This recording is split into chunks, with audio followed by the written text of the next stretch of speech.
प्रभु का प्रभु का जय गुरुदेव।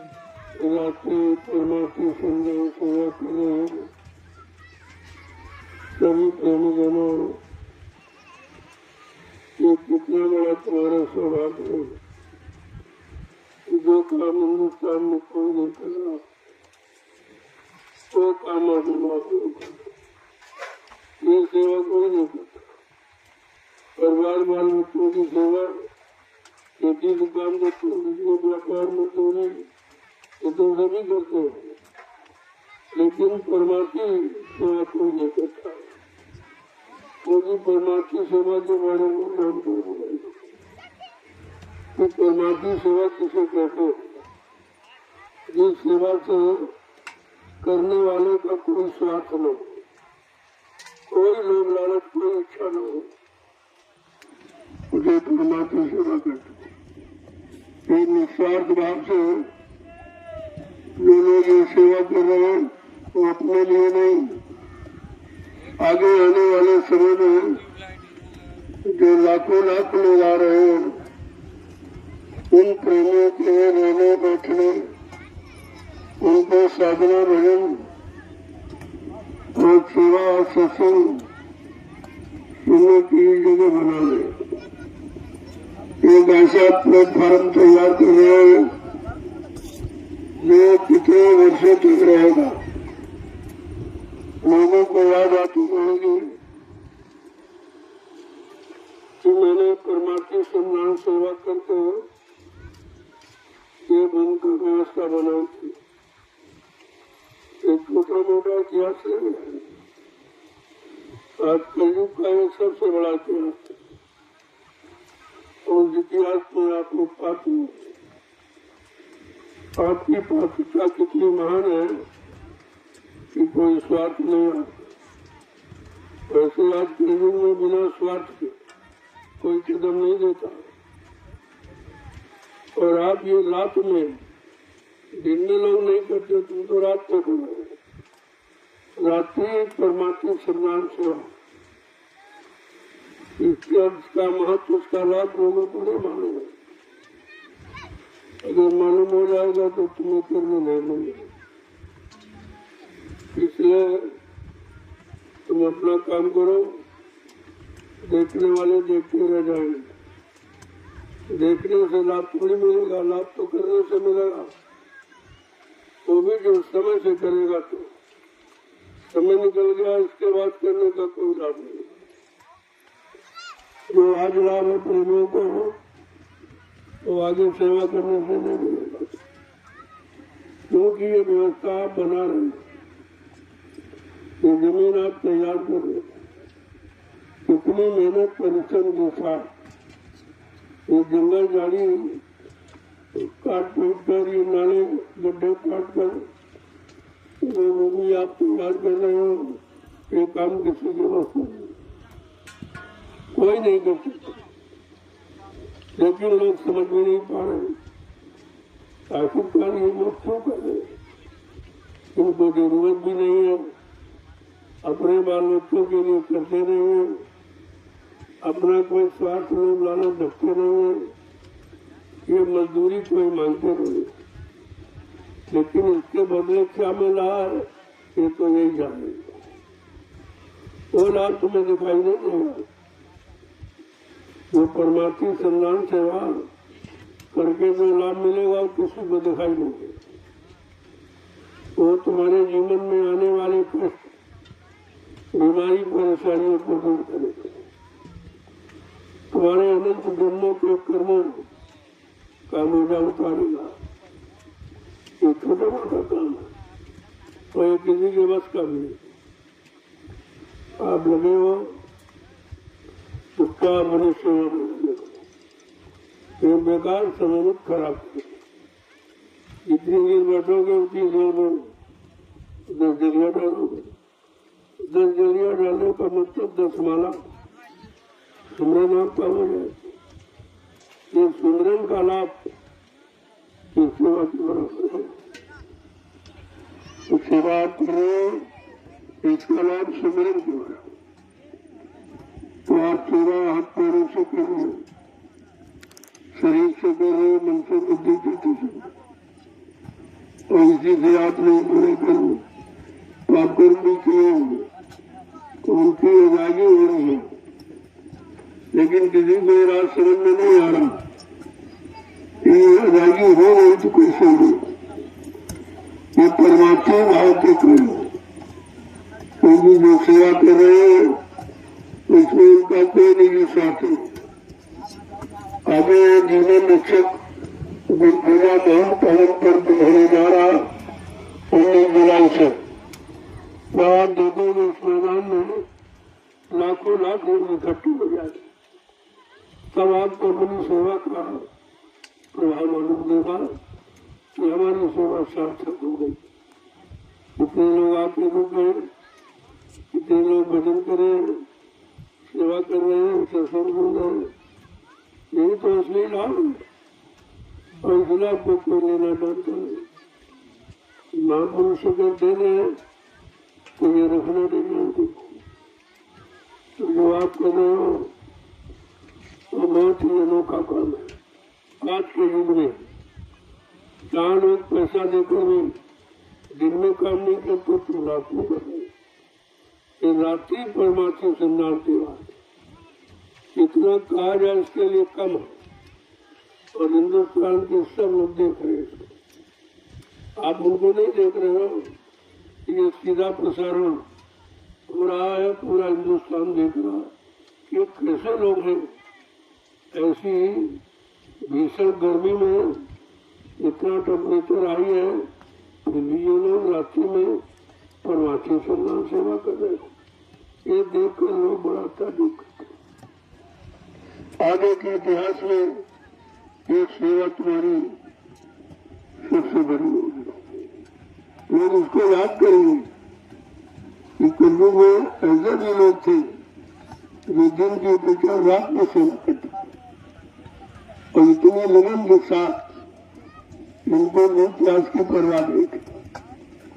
एक छोटी मोटी तपस्या नहीं है। अरे कलयुग में यही तपस्या है। हर युग की तपस्या मानव शरीर के शक्ति के अनुसार होती है। आज मानव शरीर की शक्ति कमजोर है, पिछले महीने में भजने तो खत्म हो गई है, लेकिन फिर भी महापुरुषों ने रास्ता खोल दिया कि किसी न किसी तरीके से इसको कोई न कोई तपस्या का आधार बना दिए। तब आज कोई तपोभूमि पर लाया गया। ये जमीन हिंदुस्तान में बात थी, कहीं खरीदी ली जा सकती, लेकिन ये 88,000 ऋषियों की तपोभूमि, ये बात लोग भूल गए। अगर ये जान जाए कि जमीन का एक इंच टुकड़ा बचेगा नहीं, लेकिन अभी इनको कुछ मालूम नहीं। जब रामचरितमानस 550 वर्ष से इशारा कर रही है, तीरथ वर नैमिष विख्याता अति पुनीत साधक सुखदाता। ये नैमिषारण तीर्थों का महातीर्थ और कहा अति वर्जित होने से, लेकिन अति सदप्रयोग किया कि ऐसा कोई है ही नहीं। पूरे विश्व में ऐसी भूमि कहीं नहीं है इतनी पावन पवित्र कि जहाँ 88,000 ऋषियों की संख्या में तपस्या की गई है। ऐसा कहीं स्थान नहीं है। तब इसका चुनाव किया गया और आपको यहाँ ले आया गया। ये जंगल जारी साफ करके अपने किए गए पाप कर्मों की अदायगी करो। धीरे से पाप उतर जाए, कर्मों का बोझा हल्का हो जाए तो जो आपको अपने घर जाने को दे देगा। ये समझकर आपको इस भूमि पर लाया गया कि 88,000 ऋषियों की तपोभूमि, इसको बराबर करो। उन्होंने तपस्या की है तो तुम उनकी तपोभूमि को बराबर करो। गाड़ी के काट, जंगल काट कर पाक साफ कर दो। आगे आ रहे लोग भारी संख्या में, वो बैठ कर यहाँ सुमरन ध्यान भजन करें। आत्मिक साधना आत्मा से परमात्मा का मिलन, उसकी साधना करेंगे, नाम की कमाई और सत्संग की सुनेंगे, जिससे उनका मन जो गंदा हो गया वो पाप साफ हो जाए। तो सत्संग में सुनेंगे और यहाँ सेवा भी करेंगे, आगे के कर्म को बनाने की सेवा भी करेंगे। ये कितना बड़ा काम होने जा रहा है, इससे बड़ा कोई यज्ञ नहीं है। कलयुग का सच्चा यज्ञ ये है जहाँ तुम्हारे बुरे कर्मों की आहुति दे दी जाए, बुरे कर्म जल जाए, राख हो जाए। यज्ञ का मतलब ये होता है, और हम सामग्री को जलाना ये कोई तो बेचारे जानते नहीं यज्ञ का मतलब क्या है, इन्हें पता ही नहीं है। और स्वामी महाराज ने उत्तरकांड में लिखा, ज्ञान अग्नि तक प्रकट कर, कर्म सुभाष जारी, और बुद्धि सिरावे ज्ञान घृत, ममता मन जुड़ जाए। ये यज्ञ तो ये है, जिस यज्ञ में इतना महान है, सेवा के फल में कुछ कर नहीं सकते। वो तो अनुभव की चीज है, जब सेवा करते हैं आपको उसका फल मिलेगा तो मेरे समझ में खुद ही आएगा। कितना महत्व है, ऐसे थोड़ी आपसे सेवा करेंगे, उन्हें कोई लाभ दिखाई दे रहा, और वो लाभ बिना सेवा के मिल नहीं सकता, और रुपये पैसे से खरीदा नहीं जा सकता। सेवा का लाभ तो करने से होता, ध्यान में रखोगे तो वंचित रहने का तो भूल भरम में पड़ जाओगे, तो जो लाभ मिलने वाला तो यहाँ से निकलेगा। अब देख लो देश की स्थिति, समाज की स्थिति, परिवारों की स्थिति, परिवार में रहने वाले इंसानों की स्थिति कितनी खराब है, कितनी दर्दनाक है। चारों तरफ रोने की ही आवाज है, कहीं हंसी खुशी का माहौल दिखाई नहीं देता। इस पर कोई विचार ही नहीं कर रहा, जैसे ही उनको दिखाई नहीं दे रहा। अरे जो सामने हो रहा पहले उसको देखो और उसका समाधान करो। तुम्हारे पास नहीं है तो महत्वपूर्ण से पूछ लो। महत्वपूर्ण देश में रहते हैं, वो भी देश के नागरिक हैं, उनका भी देश के प्रति कुछ कर्तव्य है, लेकिन तुम समझते नहीं उनका क्या कर्तव्य है।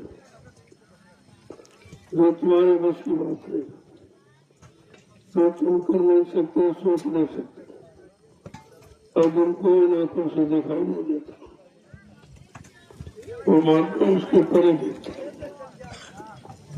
क्योंकि वो त्रिकाल दृष्टि, त्रिकाल वर्जन होती है।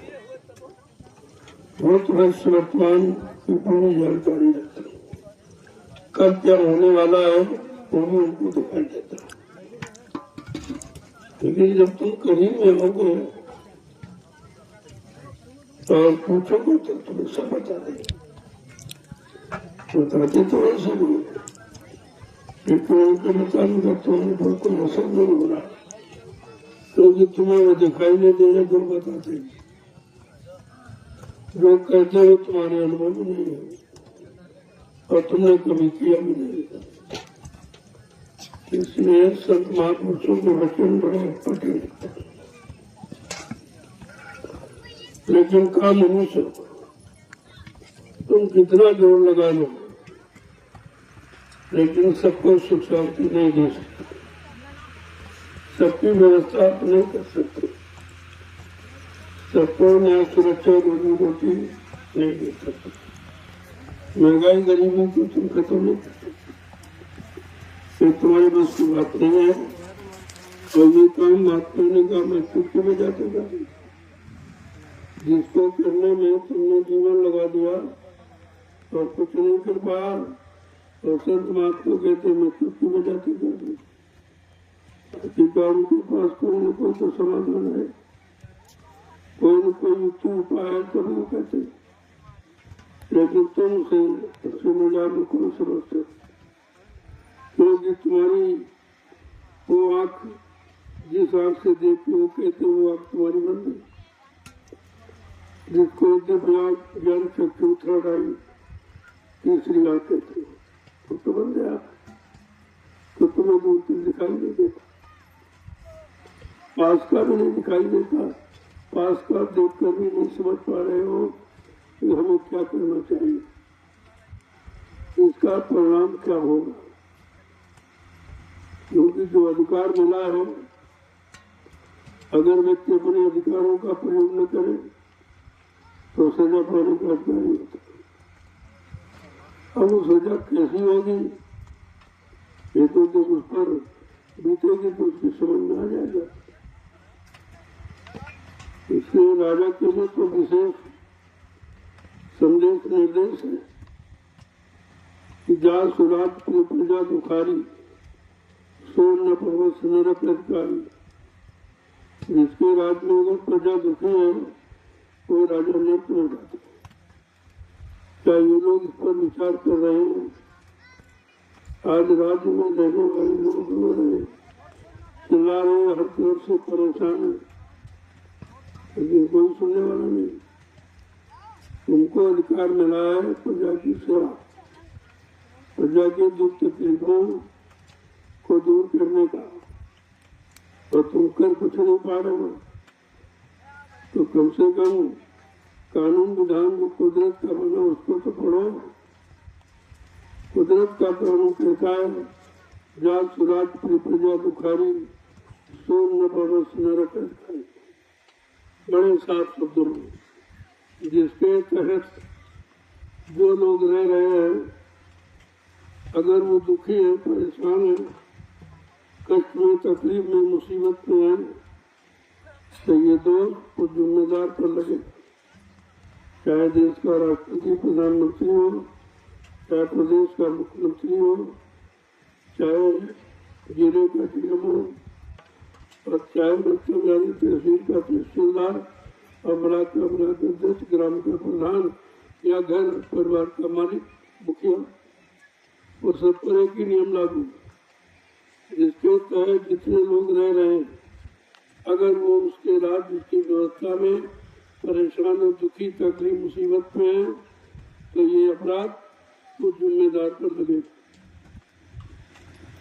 इसको शायद ये लोग सोचते ही बचे, इनकी समझ में नहीं आया।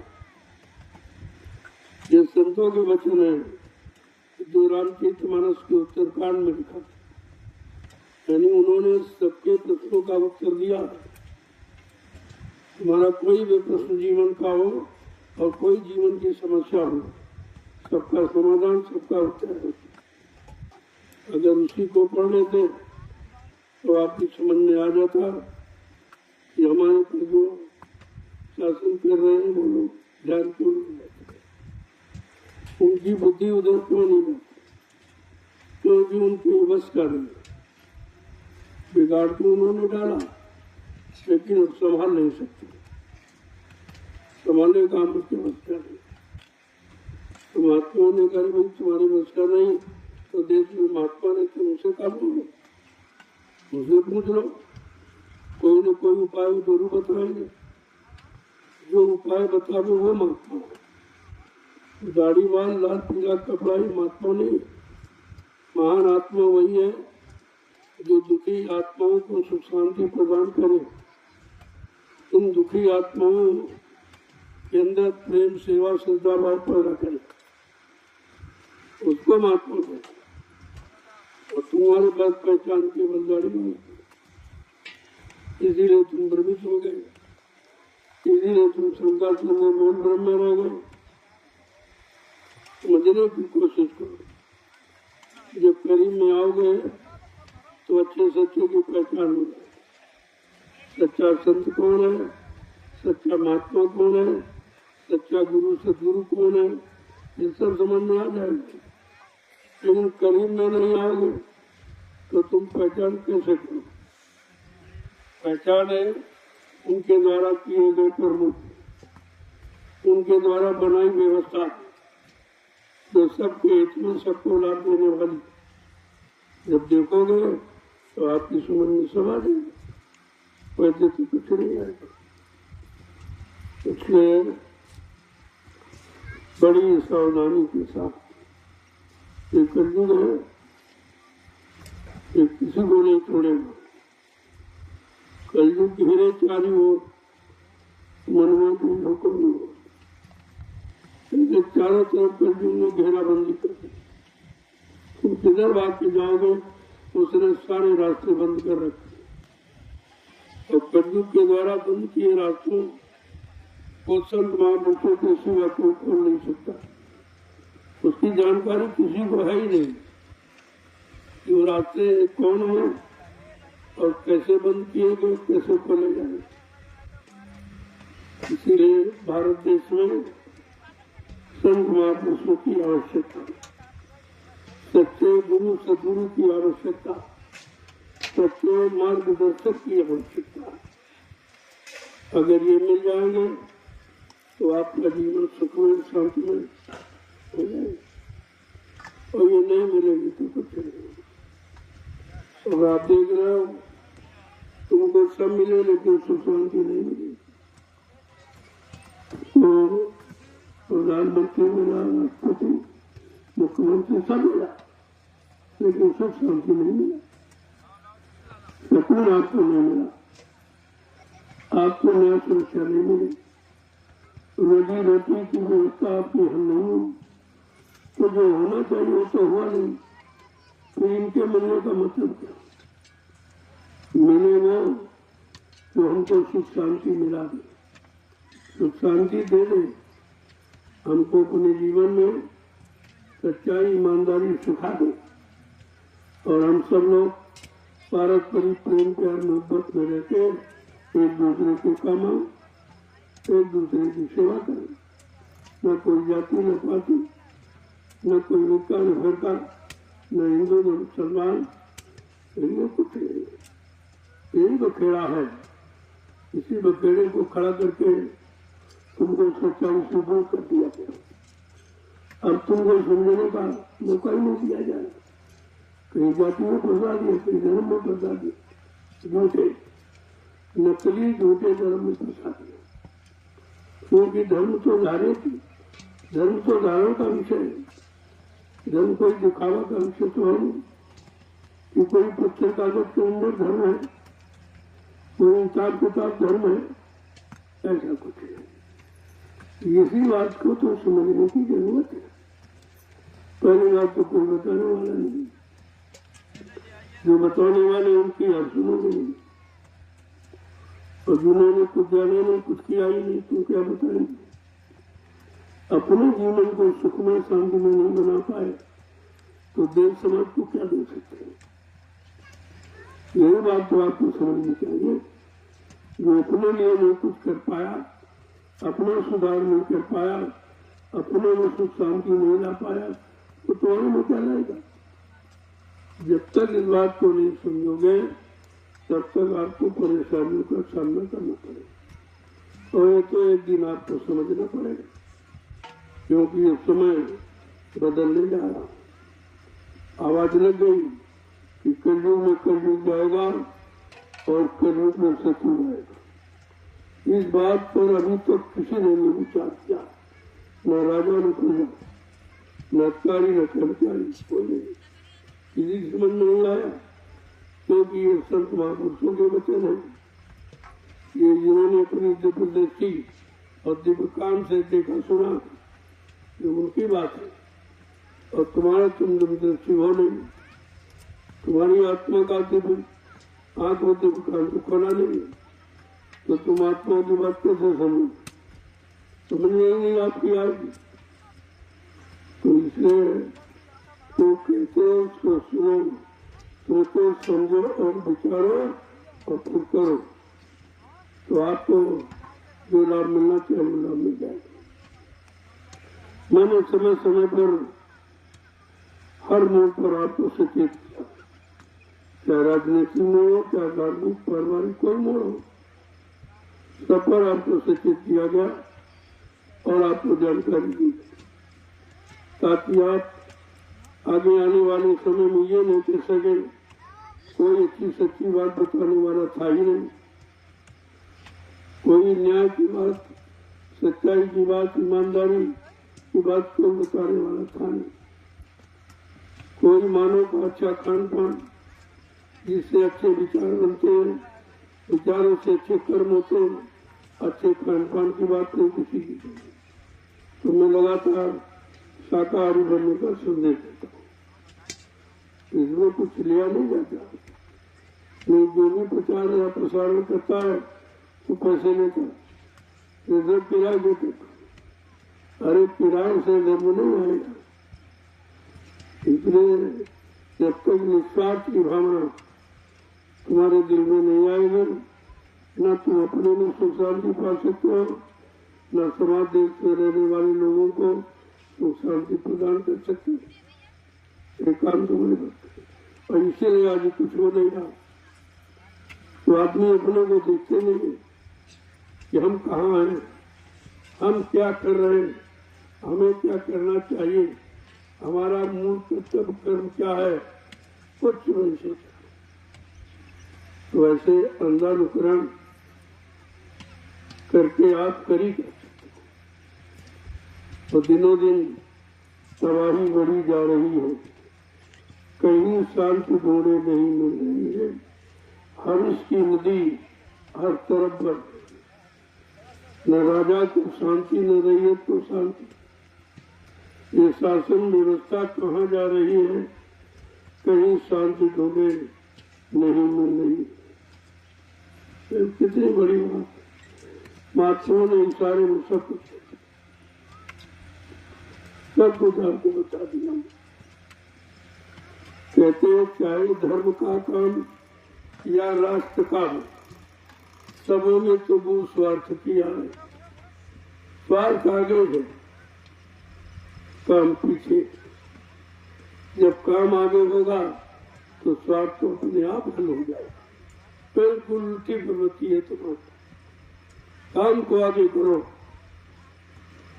और स्वार्थ और लाभ लालच तो तुम्हारा हल हो जाएगा। पहले काम तो करो, लेकिन काम करना नहीं चाहता, स्वार्थ पहले सोचता, लाभ पहले सोचता है। तो बिगड़ने का कारण तो ये है कि कैसे बनेगा वो बात सुनते नहीं हो, बिगड़ने वाली बात करते हो, बिगड़ने वाले काम करते हो तो बिगड़ गया सब, क्या बचा। तो इसलिए बड़ी समझदारी के साथ अब रहने की जरूरत है। महात्मा बार बार इशारा करते हैं कि आगे का समय बहुत खराब, इतना खराब है जो मानव बुद्धि से समझा नहीं जा सकता। तो संत महापुरुषों को दिखाई देता कि कैसा खराब समय आ रहा है, उस खराब समय से आप कैसे बचोगे, इसका सही उपचार क्या है। जब महात्माओं के करीब जाओगे तब उपचार करोगे। बड़े बड़े राजे महाराजे बादशाह हमारे देश में हुए हैं, जब उनकी व्यवस्था बिगड़ी शासन देश चलाने की, तो अपने गुरु, अपने संत फकीरों से मिलकर उन्होंने सही सच्चे रास्ते की जानकारी दी और अपना शासन बना लिया, अपनी प्रजा को खुशहाल कर दिया। लेकिन आज तो अहंकार है कि हम बहुत जानते और तुम जानते हो तो कुछ है। जो अपनी जीवात्मा के उद्धार के बारे में नहीं जानता है, पाप कर्मों की अदायगी कैसे होगी नहीं जानता है, हमारा मानवीय खान पान क्या है, हमारा मानव धर्म कर्म क्या है, तो वो तुम्हें बताएगा क्या लिखा और किसी को जानते। इसीलिए गोस्वामी महाराज ने कहा, इस जग को भयो मोतिया बिंदु, कहा इस संसार को मोतिया बिंदु। मोतिया बिंदु हो जाता तो आंख से दिखाई नहीं देता, इसी तरह ये मोतिया बिंदु हो गया। अभी बगैर ऑपरेशन की ठीक ये ऑपरेशन कहने का मतलब यह है कि बगैर सच्ची अच्छी जानकारी के कोई अच्छाई सच्चाई ला नहीं सकता। भाषणों से प्रवचनों से सच्चाई नहीं आती। ये तो आप कितनी सच्चाई ले आए। 70 साल की आजादी में इतने नेता सब भाषण करते हैं, क्या ले आए? कितनी अच्छाई सच्चाई ले आए, कितने अच्छे सच्चे ईमानदार चरित्रवान बन पाए। ये विचार का विषय है। मैं जंगल में क्यों बोल रहा हूँ? क्योंकि दिन में तो इतने हल्ला शोर शराबा मचा रहे, अपना राग अलाप रहे, अपने स्वार्थ लोग लानत की आवाज लगा रहे। तो मैंने कहा चलो रात्रि में ये सब शांत हो जाएंगे, तब देश समाज के लिए सच्चा संदेश दिया जाए, तब आपको ये रात्रि में समझ। रात्रि में कोई नहीं देता, और देता तो अपने स्वार्थ के लिए। लेकिन यहाँ कोई स्वार्थ नहीं है, प्योर परमात्मा। तो करीब में आओगे, देखोगे उनके कार्य को, उनकी कार्य प्रणाली को जब समझोगे, तब तुम्हारी समझ में सब आ जाएगा, क्या सच्चा है क्या अच्छा। कहने की बात नहीं, मैं तो करके दिखा रहा हूँ। अब आप न समझ पाओ वो बात नहीं। यहाँ जितनी भी जमीन बिना पैसे की मैं नहीं लेता, मैं दान मान दक्षिणा नहीं, मैं मुफ्त पे नहीं, जबरदस्ती नहीं, पैसा देता। और लोगों की राजी, वो खुद आते हैं, कहते हैं कि हमारी जमीन दो। ये समझते दो कि मैं धार्मिक कार्य में लगा रहा हूँ, मैं आश्रम में दे रहा हूँ। हमको नहीं, हम लेके क्या करें? वरना हम लेते हैं, अपने नाम करवाते हैं। यही तो आपको समझना चाहिए। मैं अपने नाम 1 इंच जमीन नहीं।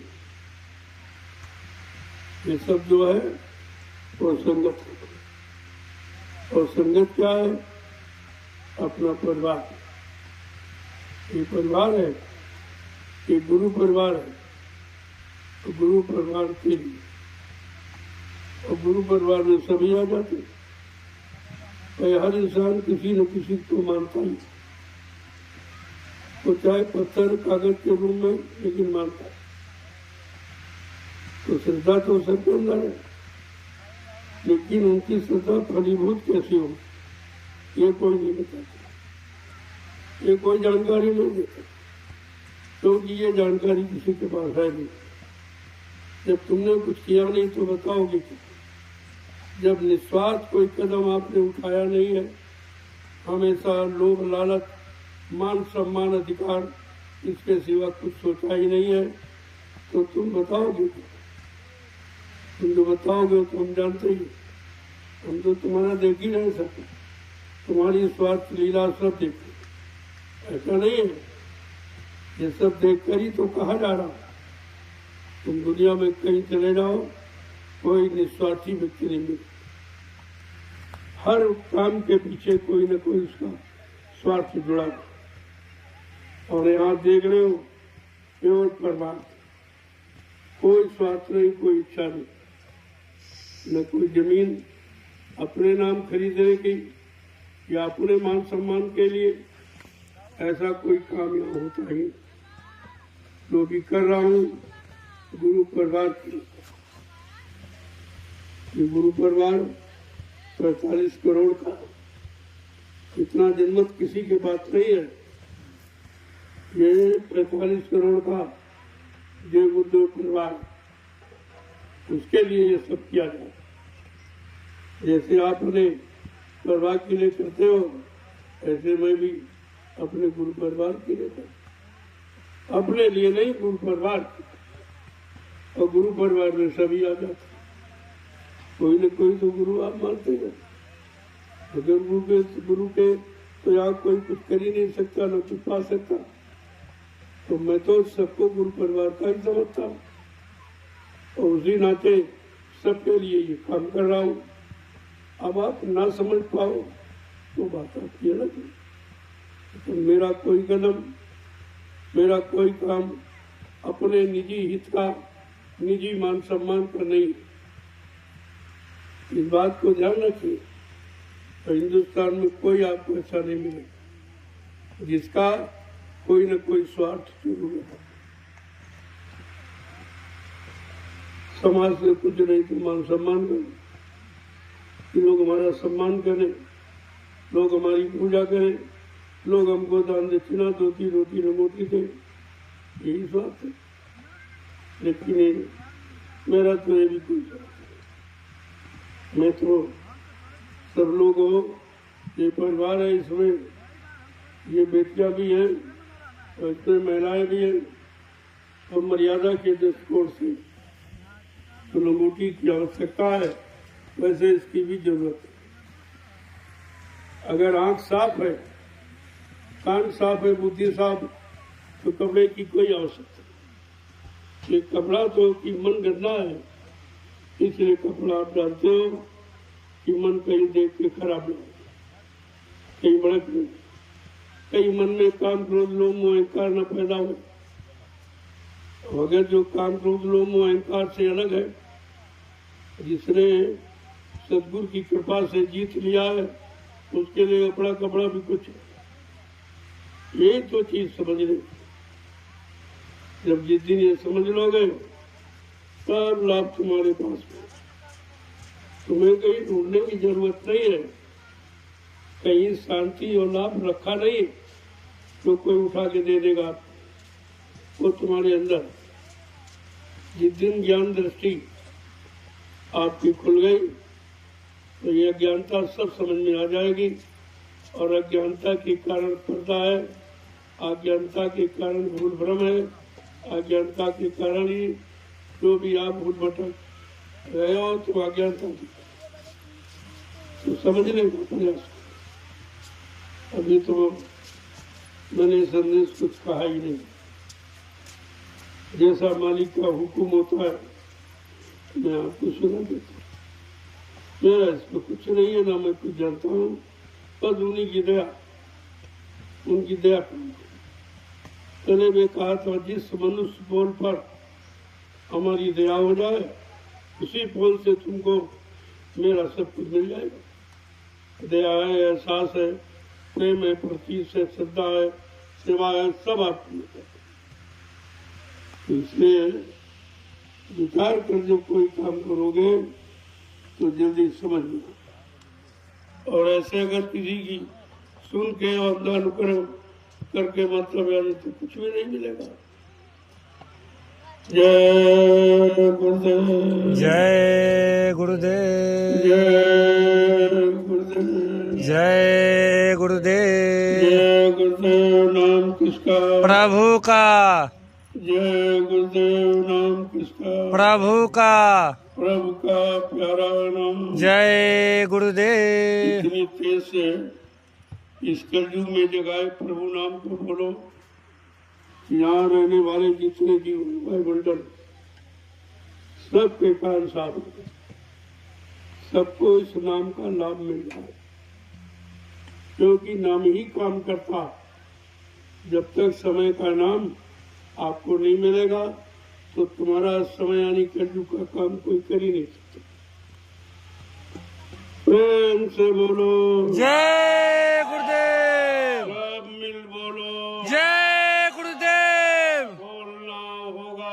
जय गुरुदेव। अभी से बोलो जय गुरुदेव। दुख दर्द हरेंगे, जय गुरुदेव। सब कष्ट मिटेंगे, जय गुरुदेव। सुख शांति भी देंगे। जय गुरुदेव। सबके दाता, जय गुरुदेव। सबके मालिक। जय गुरुदेव। प्रेम से बोलो जय गुरुदेव। ये नाम नहीं इंसान का, यह नाम है प्रभु का, ये काम नहीं इंसान का, यह काम है प्रभु का। ये कोई जय घोष बिल्कुल अनोखा, ऐसा कोई नहीं कहता। और इसमें कोई स्वार्थ नहीं, इसमें किसी की निंदा आलोचना बुराई नहीं। ये सब धर्मों का सम्मान, सारे गुरुओं का सम्मान। ये गुरुदेव का मतलब जितने गुरु हैं उनकी जय, और जितने आए थे उनकी जय, और जितने आगे आएंगे सबकी जय। ये तो नाम ही ऐसा जिसमें निंदा आलोचना की बात है। अब तुम समझ ही नहीं पा रहे तो बात है, तुम गुरु शब्द की परिभाषा नहीं जानते। गुरु कोई आदमी इंसान का नाम नहीं होता। गुरु माने अंधकार, रू माने प्रकाश। जो तुम्हारे अंधकार को प्रकाश में परिवर्तित कर दे, झूठ को सत्य में बदल दे, पाप को पुण्य में बदल दे, दानवता को मानवता में बदल दे, और अधर्म को धर्म में बदल दे, उसको कहते हैं गुरु। गुरु कोई गाड़ी जकारी में छिप कर बैठ जाए, गुरु थोड़ी माना। अरे तुम परमानंद के कारण साधु नरासरी, तुम परमार्थ समाज दे धर्मित आए हो, तो छिपे लुके बैठोगे कैसे का? ये कलयुग में नहीं है, ये अन्य युगों में था, सतयुग में था। लोग जंगल चले जाते थे अपने निजी स्वार्थ के, लेकिन आज कलयुग में ये विधान नहीं है। कलयुग में आप करो औरों को तारो, आप जगो लोगों को जगाओ, तुम सत्य रास्ते पर चलो, लोगों को चलना सिखाओ। कलयुग में यह धर्म है। ये पुराने की कोई नकल करोगे तो कुदरत बहुत मार लगाएगी। ये बात कानपुर की सुन लो, कुदरत बहुत मार लगाएगी, क्योंकि तुमको अधिकार कलयुग में मानव जीवन का मिला है, सतयुग से कभी नहीं। इसलिए कलयुग की साधना करो, कलयुग के जगह नाम का स्मरण करो, आपका काम हो जाएगा। और जिद और हट करके कुछ करोगे तो कुछ नहीं मिलेगा, और जीवन व्यर्थ में आपको चला जाएगा। अब देखो समय बड़ी मेहनत परिश्रम आपने किया, और ये भी दिखा दिया कि तत्काल व्यवस्था बदली जा सकती। जैसे 1 मिनट में आप उधर थे इधर आ गए, 1 मिनट में व्यवस्था बन गई, आपसे हो गई। तो मैं बराबर कहता रहता हूँ, हमेशा तैयार हूँ, कब क्या बदल दिया जाए, कौन सा आकाशन आपको दे दिया जाए कि पीठ पीछे घूम। एकदम नहीं, किधर जा रहे थे क्या बोला गया, पीठ पीछे घूम, तो बिल्कुल बदल। आज वही आपके सामने रखा गया। देखे कितने लोग आदेश का पालन करते हैं, कितने लोगों को आदेश चाहिए, जगह नहीं तो जगह कहीं हो, सेवा कहीं हो, उनका इससे मतलब नहीं है। उनका मतलब है आदेश पालन से। जब जिसका आदेश पालन करोगे तो उससे तुम दया जबरदस्ती ले सकते, आपका अधिकार बन जाता। और कर्म को कोई मेट नहीं सकता, और कर्म का फल कोई खत्म नहीं कर सकता। तो मैंने देखा प्रेमियों में कितनी लगन फट से वहां से उठे यहाँ आ गए, तो मैं भी आप ही के साथ आ। ऐसा नहीं मैं कोई बैठ गया, कोई सोने खाने में लग गया, नहीं। तुमसे बात में सोता हूँ, बात में खाता, ये हमेशा ध्यान में। मैं भोजन सबको खिला के खाता, और नींद सबको सुला के सोता, और कोई मेरा स्वार्थ नहीं, कोई अमान सामान, कोई धन दौलत, इसकी कोई इच्छा नहीं। अगर ये इच्छा आ जाएगी उस दिन परमार्थ सब समाप्त हो जाए, ध्यान में रखिएगा। और दूसरा जानते पूरा हिंदुस्तान कि मैं झोपड़ी में रहता हूँ, झोपड़ी मेरी पहचान है। यद्यप आश्रमों का निर्माण किया मैं, एक नहीं 5, 6 आश्रम, और सब में प्रेमी रहते हैं, लेकिन मैं झोपड़ी में रहता हूँ। कभी इधर, कभी उधर, कभी उधर, कभी उधर। अब कहाँ चला जाऊं कोई जानकारी, इधर मुड़ जाऊं कोई जानकारी। इसलिए आप चलने के लिए तैयार हमेशा। कब क्या कह दिया जाए, कितने वक्त, ये मत सोचो कि वहां के लिए कहा गया, वहां क्यों नहीं गया। अरे वहां के लिए क्यों कहा गया, वो काम पूरा हो गया तो मैं क्या मानू, किस काम के लिए आदेश सुना था वो काम पूरा हो गया आपके द्वारा, आपको सेवा मिल गई तो तुम समझो हमारा काम हो गया। इस चक्कर में मत रहो कि कब क्या कहा जा रहा है, उसको समझने की कोशिश करो। आदेश जब भी दिया जाएगा जहां पर आपका कर्म कर जा बाकी होगा, वही के लिए आदेश देगा। बाकी ये इट्टी मिट्टी कुछ नहीं है, ये तो तुम्हारे कर्म करने की अदायगी है। मिट्टी तो आ जाओ उठाओगे, कड़वा डालोगे, वो डाली हुई मैं फिर उठाऊंगा, यहाँ डालूंगा। क्यों? जो लोग कर रहे हैं इनका कर्म कर्जा उतर रहा, जो आगे आएंगे उनका कर्म कर्जा उतरेगा। तुम्हारा वहां डालने का, उनका वहां से उठा कर फिर यहाँ डालने का, ये सब किया जाता है। ये गोरख धंधा रखा जाता है कि बगैर गोरख धंधे के, जो तुमने गोरख धंधा करके जो इकट्ठा किया है पाप कर्मों की का ढेर, वो तुम्हारा कैसे हटाओ, कि उसके लिए सब किया जाए। यहाँ बनाओ बिगाड़ मत सोचो, अपना अपना कर्म कर जाओ, उतारो और घर की तैयारी कर ले।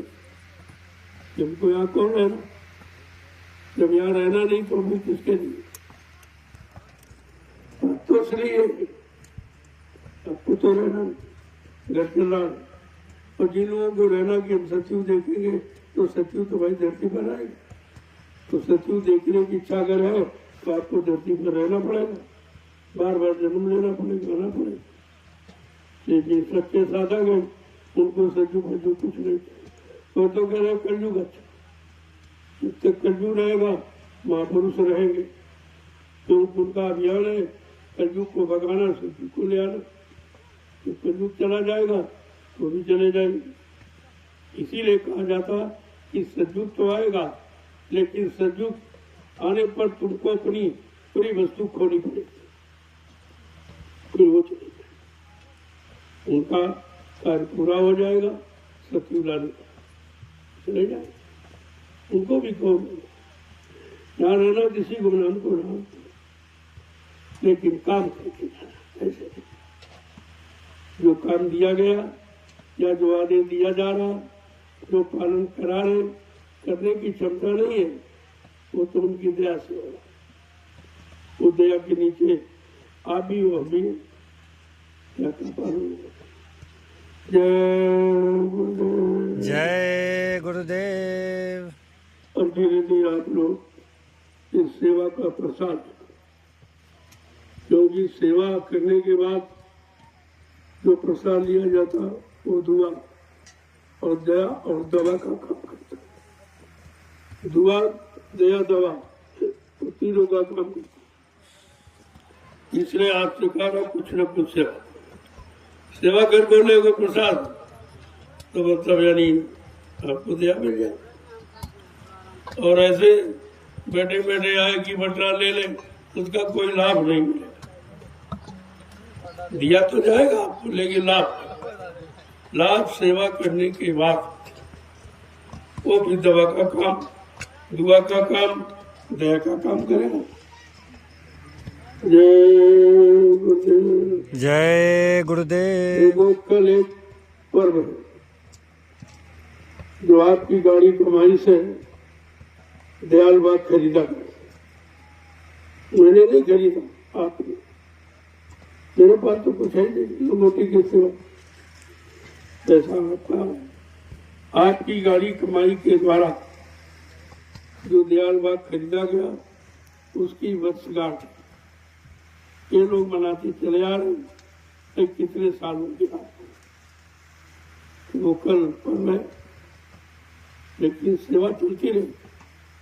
सेवा तो असली लाभ है, और सेवा के लिए तो सब व्यवस्था की, तो भी आपका फंक्शन भी हो जाएगा, मनोरंजन भी हो जाएगा, ताकि आपको याद रहे कि हमने 2 साल हो गए कि दयाल बाग को अपनी गाड़ी कमाई से खरीदा।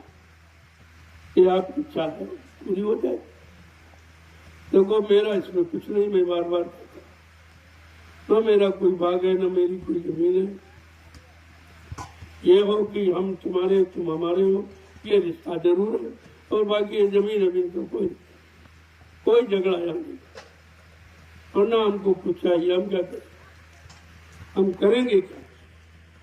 हम तो आपके लिए आपकी व्यवस्था बनाने के लिए सोचता हूँ कि चलो आपके रहने की ठहरने की व्यवस्था हो जाए, क्योंकि परिवार बड़ा है।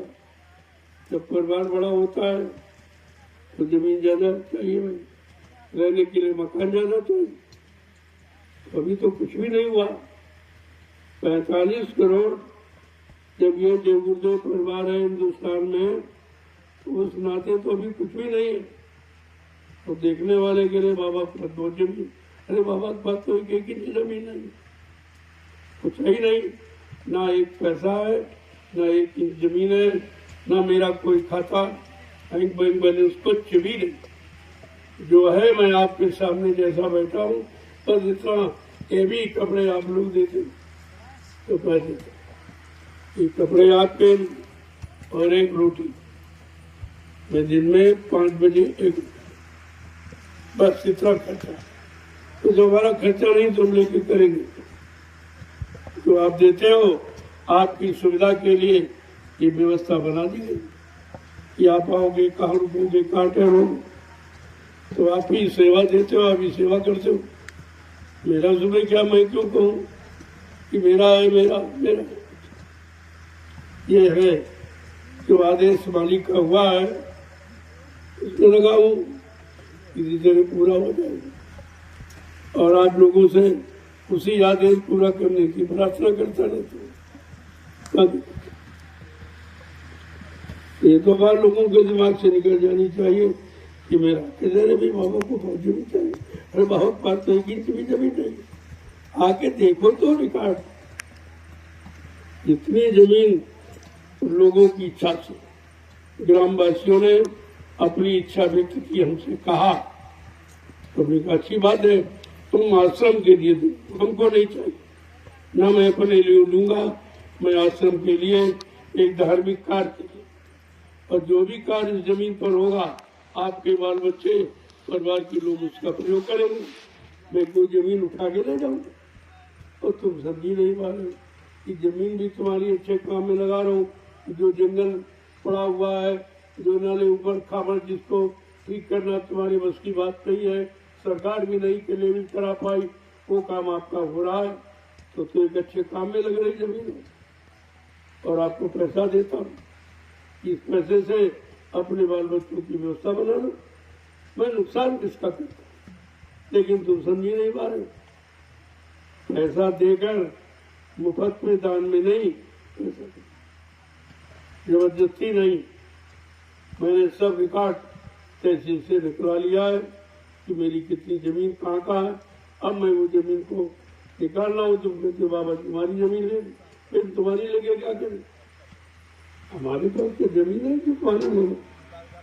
अब तुम 20 साल से कब्जा किए हो, यही कौन कम है कि मैं उस पर यह कार्रवाई नहीं करता हूँ कि 20 साल से आपने जमीन पर कब्जा किया है, तो इसका हर्ज आपको देना पड़ेगा। ये वन विभाग की तरफ से अगर एक एप्लीकेशन दे दूं तो तुम्हारा घर द्वार सब बिक जाएगा, तुम अदा नहीं कर पाओ। 20 साल से कब्जा किए हो, और मैं मोल लेके अपनी जमीन पर कब्जा कर रहा हूँ, बाबा जी हमारी जमीन ले रहे। अरे ये भी तो सोचो। लेकिन मैं कोई ऐसा कार्य करना नहीं चाहता, जानता तो सब हूँ। ये जितना आपका जीएस है ये मैं लीज पर ले सकता हूँ सरकार से 90 साल के लिए 1 करोड़ रुपए में, ये सब ले लूँ। तो तुम कहाँ जाओगे, ये जानवर कहाँ चराओगे, किधर से निकलोगे जाओगे, तुम्हें ऐसा कोई काम करने नहीं आया। लेकिन आप जब परेशान करोगे तो कोई न कोई कदम उठाना पड़ेगा। फिर आप ये मत कहना कि हमारे लिए आपने क्या किया। वैसे मैं आपका हित कर रहा हूँ, आपका भला कर रहा हूँ। आपकी ऊपर खापड़ी जमीन जंगल लेकर उसको लेवल बना रहा हूँ, तो जमीन का उठा के मैं ले जाऊंगा कहीं। ये तो बना दूंगा तो तुम्हारे काम आए। बात तो अभी आग लगी थी, अगर ये जंगल साफ होता तो आग नहीं लगती, इतना नुकसान होता। इस बात को तो ध्यान में याद रखते नहीं हो। अगर ये जंगल सब साफ हो जाए तो सबको चिंता खत्म। कोई जानवर जंगली आ जाए तो बाल बच्चों के लिए खतरा, वो भी आता है। कोई आग वगैरह लग जाए ये तो आग पूरे गांव तक पहुंच जाएगी, क्योंकि ये जंगल तुम्हारे गांव से जुड़ा हुआ, तो भारी नुकसान हो जाएगी। तो मैं तो तुम्हारे लाभ में लगा हूं और तुम उस बात को समझ नहीं पाते। कोर्ट कचहरी मुकदमे के चक्कर में फंस जाओगे, लुट जाओगे, परेशान हो जाओगे, गरीबी एकदम घेर लेगी आपको। ये मुकदमा ये तो सबसे बड़ा रोग है, अगर लग गया तो आप हमको उसका कोई फर्क नहीं। हमारे पास इतने प्रेमी है, क्या जीवन में चलता रहो कोई फर्क नहीं पड़ता, और तुम्हारा कुछ निकल जाएगा। इसलिए कोई ऐसा काम मत करो, किसी के सिखाने में मत हो। तो हमारा काम देखो कि कोई नुकसान का हो तो आप हमसे कहो कि हमारा नुकसान हो रहा, मैं तुरंत रास्ता बदल दूंगा। ऐसा कोई काम करता ही नहीं, और मैं ऐसे काम की इच्छा जमीन बहुत हिंदुस्तान में थी। तो हमको मोल ही लेना है कि जंगल उबड़ खाबड़ क्यों खरीद, अच्छी प्लेन जमीन खरीदता, लेकिन इस जमीन का कुछ राज है। ये जमीन पावन पवित्र है, ये बात तुमको मालूम नहीं है कि 88,000 ईश्वर ने तपस्या की, ये तुम्हें पता ही नहीं है इसका, इसलिए खरीदा। जय गुरुदेव, जय गुरुदेव। चलो प्रेम में प्रसाद ले लो, प्रसाद ले लिया। आपने मेहनत किया, रात में कोई नहीं करता, इतनी रात में हिंदुस्तान के सारे विश्व में चले जाओ, एक काम कोई नहीं करता नजर आता। तुम छोटा मोटा समझते उसको, या कोई ये काम करा सकता, कोई राष्ट्रपति, प्रधानमंत्री, मुख्यमंत्री इस तरह से रात्रि में कोई सेवा करा सकता है, और इतने लोगों में लोगों को जंगल में एकत्र कर सकता। ये बात तो आपको समझनी चाहिए, क्योंकि आज के सामने हो रहा। मेरे पास तो करोड़ों लोग, तुम्हारे पूरे क्षेत्र की जनता जोड़ लो, उससे 10 गुना ज्यादा मेरे पास आदमी। अब सबको बुला लूं तो यहाँ जगह नहीं, इसलिए कहता हूँ भाई परिवार का एक व्यक्ति आ जाए तो दया मिलती रहेगी। तो उसी हिसाब से लोग आते जाते, कोई आ जाया चला गया, कोई कल आएगा, चला ऐसे धीरे धीरे। ये मैंने सन्मान सेवा को तो उस कार्यक्रम में बहुत बड़ी भीड़ होने वाली, तो फिर लोग कैसे टिकेंगे, कहाँ रुके, तो मैंने पहले से शुरुआत की। अब ये जो लोग सेवा करके जा रहे हैं, ये पूजा करने वाले आए, वैसे इनका काम हो गया। मुख्य तो सेवा ही है, और यह सेवा गुरु पूर्णिमा में नहीं हो पाई, क्योंकि इतने लाख आदमी होंगे तो सेवा कैसे हो पाए भारी भीड़ में। और आपको सेवा मिले तो कर लीजिए, अपना लाभ उठा लीजिए। अब आप प्रसाद ले लीजिए। चलो कल फंक्शन भी होगा आपका, और सेवा बंद नहीं होगी, क्योंकि मुख्य लक्ष्य सेवा ही। वो तो यादगार के लिए रख दिया गया कि वर्षगांठ, दयाल प्रभु के दयाल वाक्य की वर्षगांठ जो 23 जून तारीख निश्चित है, और इसको प्रेमी मनाते चले आ रहे हैं। और कल आपका उत्सव भी हो जाएगा, लेकिन वो उत्सव सेवा के द्वारा हो, माध्यम उसकी सेवा ही है। बगैर सेवा के तो लाभ दिया ही नहीं जा सकता।